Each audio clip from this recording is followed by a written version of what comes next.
আসসালামু আলাইকুম রহমতুল্লাহ বারাকাতুহ।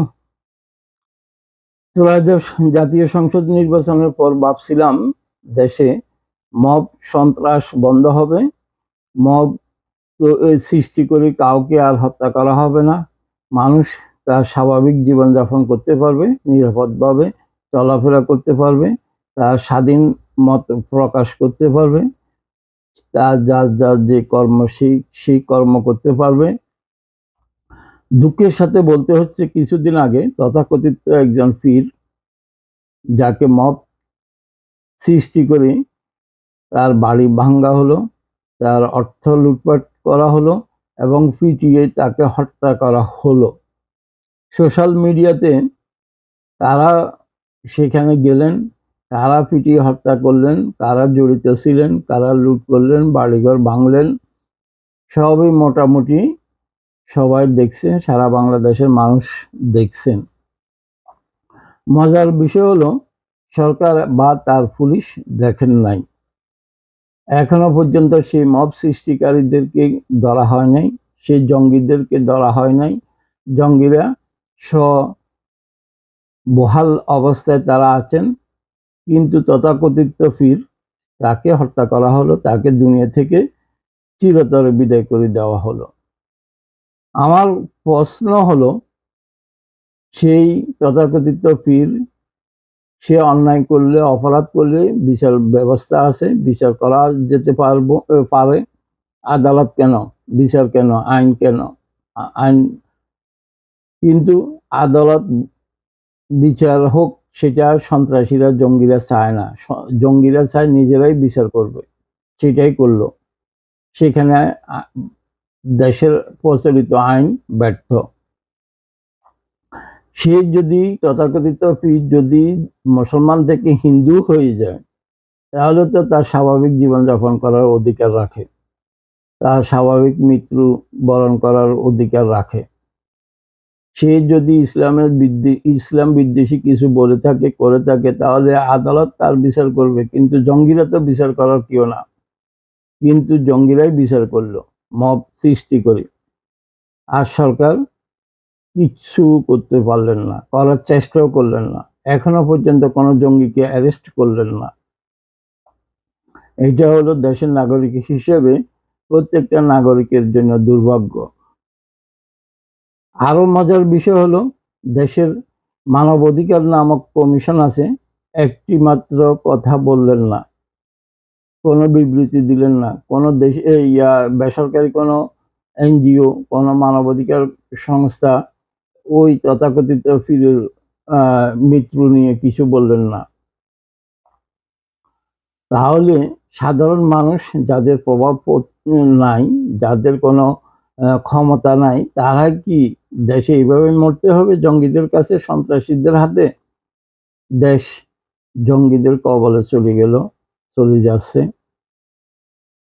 আরো মজার ব্যাপার হলো, আজকে দেখলাম যে রাশেদ প্রধান নামক এক ব্যক্তি, যার প্রভাব আছে, যার ক্ষমতা অনেক বড়, যার অনেক লিঙ্ক আছে, সেই সরকার প্রধানকে যখন কটূক্তি করে, অকাট্য ভাষায় গালিগালাজ করে, তার বাড়ি সরকার পুলিশ দিয়ে সুরক্ষিত করেন।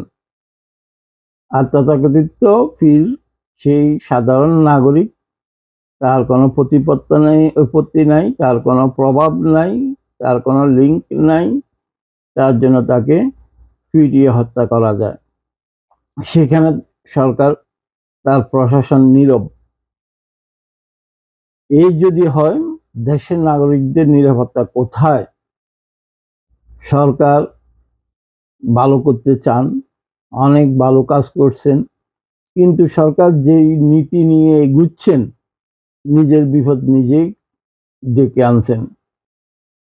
ও কথায় বলে, দুদুল মোনা কালিমা চোর, না পায় সুশান, না পায় গোর। যে ব্যক্তি দ্বিমুখী আচরণ করে, যে ব্যক্তি দু নৌকায় পা রাখে, সে কোনো এক সময় ধপাস করে পড়ে যায়। বর্তমান সরকারও একই পন্থা অবলম্বন করতেছে। জঙ্গিদেরকেও খুশি রাখতে চাচ্ছেন, জঙ্গিদেরকেও সাথে নিয়ে চলতে চাচ্ছেন, আবার সেকুলারিজম রাখতে চাচ্ছেন, সুশাসনও প্রতিষ্ঠা করতে চাচ্ছেন। আসলে উনি শেষ পর্যন্ত কোনটাতে সাকসেস হন জানি না।